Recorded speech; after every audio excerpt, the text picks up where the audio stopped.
uyu munsi mwene data reka nkubwire ngo ufate ingamba uhindura ibitekerezo byawe. Waba udakijijwe, iki ni igihe cyo gukizwa ukemera Yesu akakubera umwami n'umukiza. Nta wundi ushobora guhindura ingeso zawe, nta wundi ushobora kukubabarira keretse Yesu. Niyo mpamvu ukwiriye kwemera Kristo akagutegeka. Niyo mpamvu ukwiriye kwemera gukorera Imana, cyangwa ugasezerana n'amaso yawe, ugasezerana n'akanwa kawe, bikaba ibikoresho bizima.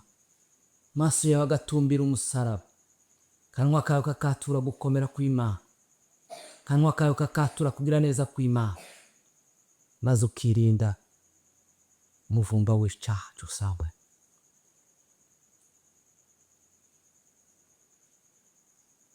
Dukwiriye kuba maso, kuko tutazi umunsi cyangwa igihe Mwami wacu azazira kugira ngo abashe kuzamura abera. Iyo mpamvu dukwiriye gutunganya inzira, haba ku manywa cyangwa nijoro.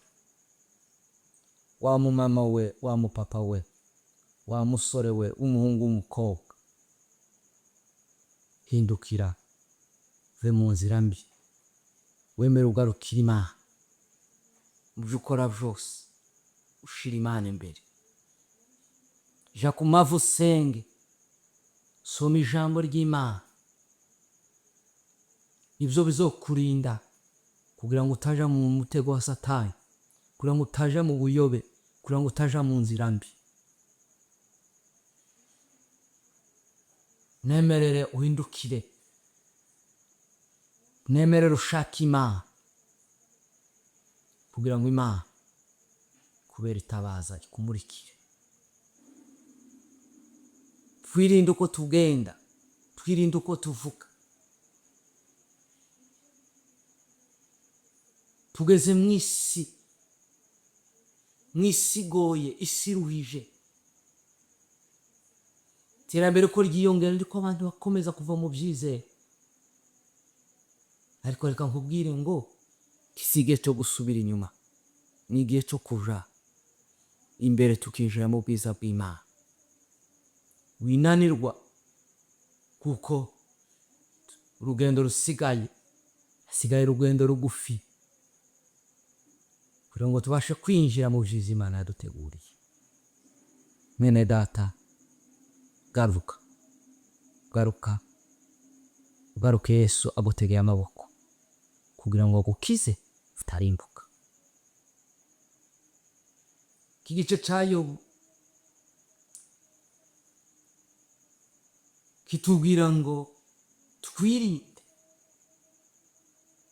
Ijisho riragoye gukizwa, ijisho rikunda amatsiko, ijisho rikunda kubona.